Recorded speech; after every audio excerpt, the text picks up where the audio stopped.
A Tale of Two Cities by Charles Dickens, Book 2, Chapter 20, A Plea. When the newly married pair came home, the first person who appeared to offer his congratulations was Sidney Carton. They had not been at home many hours when he presented himself. He was not improved in habits or in looks or in manner, but there was a certain rugged air of fidelity about him which was new to the observation of Charles Darnay.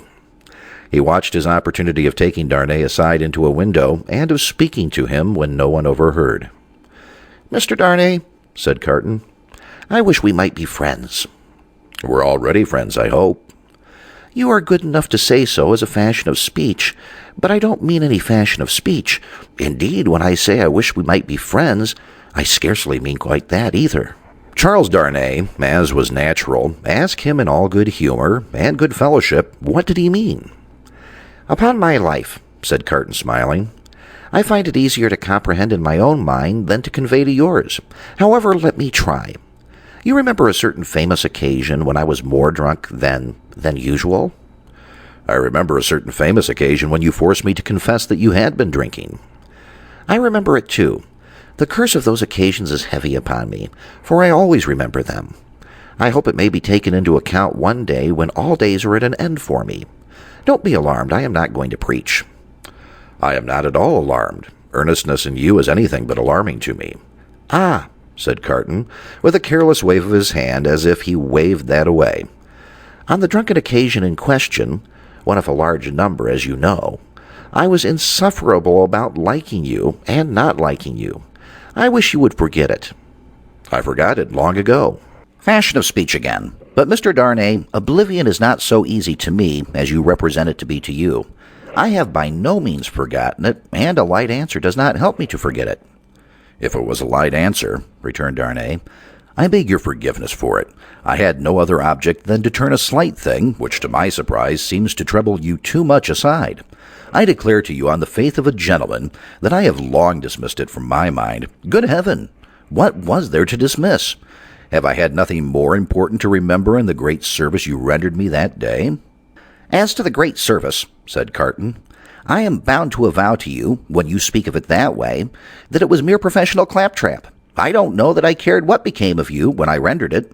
Mind, I say when I rendered it. I am speaking of the past." "You make light of the obligation," returned Darnay, "but I will not quarrel with your light answer." "Genuine truth, Mr. Darnay, trust me. I have gone aside from my purpose. I was speaking about our being friends. Now you know me. You know I am incapable of all the higher and better flights of men. If you doubt it, ask Stryver, and he'll tell you so." "I prefer to form my own opinion without the aid of his." "Well, at any rate, you know me as a dissolute dog who has never done any good and never will." "I don't know that you never will." "But I do, and you must take my word for it. Well, if you could endure to have such a worthless fellow, and a fellow of such indifferent reputation, coming and going at odd times, I should ask that I might be permitted to come and go as a privileged person here, that I might be regarded as a useless, and I would add, if it were not for the resemblance I detected between you and me, an unornamental piece of furniture, tolerated for its old service, and taken no notice of. I doubt if I should abuse the permission. It is 100 to 1 if I should avail myself of it 4 times in a year. It would satisfy me, I dare say, to know that I had it." "Will you try?" "That is another way of saying that I am placed on the footing I have indicated. I thank you, Darnay. I may use that freedom with your name." "I think so, Carton, by this time." They shook hands upon it, and Sidney turned away. Within a minute afterwards, he was, to all outward appearances, as unsubstantial as ever.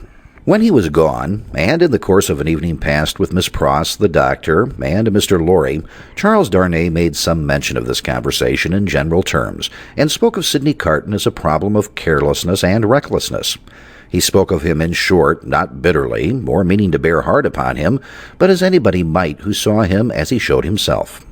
He had no idea that this could dwell in the thoughts of his fair young wife, but when he afterwards joined her in their own rooms, he found her waiting for him, with the old pretty lifting of the forehead strongly marked.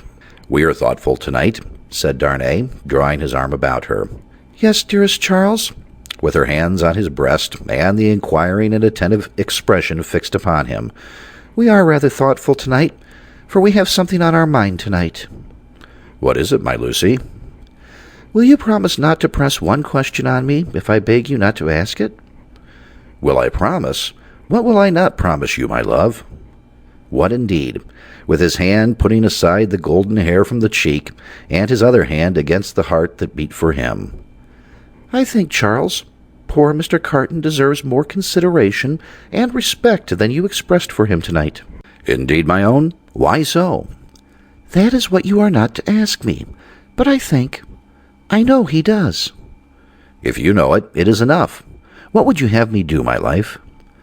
I would ask you, my dearest, to be very generous with him always, and very lenient on his faults when he is not by. I would ask you to believe that he has a heart he very, very seldom reveals, and that there are deep wounds in it. My dear, I have seen it bleeding. It is a painful reflection to me, said Charles Darnay, quite astounded, that I should have done him any wrong. I never thought this of him. My husband, it is so. I fear he is not to be reclaimed. There is scarcely a hope that anything in his character or fortunes is repairable now, but I am sure he is capable of good things, gentle things, even magnanimous things. She looked so beautiful in the purity of her faith in this lost man that her husband could have looked at her as she was for hours. And, oh, my dearest love, she urged, clinging nearer to him, laying her head upon his breast and raising her eyes to his, remember how strong we are in our happiness, and how weak he is in his misery. The supplication touched him home. I will always remember it, dear heart. I will remember it as long as I live. He bent over the golden head, and put the rosy lips to his, and folded her in his arms. If one forlorn wanderer then pacing the dark streets could have heard her innocent disclosure, and could have seen the drops of pity kissed away by her husband from the soft blue eyes so loving of that husband, he might have cried to the night, and the words would not have parted from his lips for the first time. God bless her for her sweet compassion. End of Book 2, Chapter 20.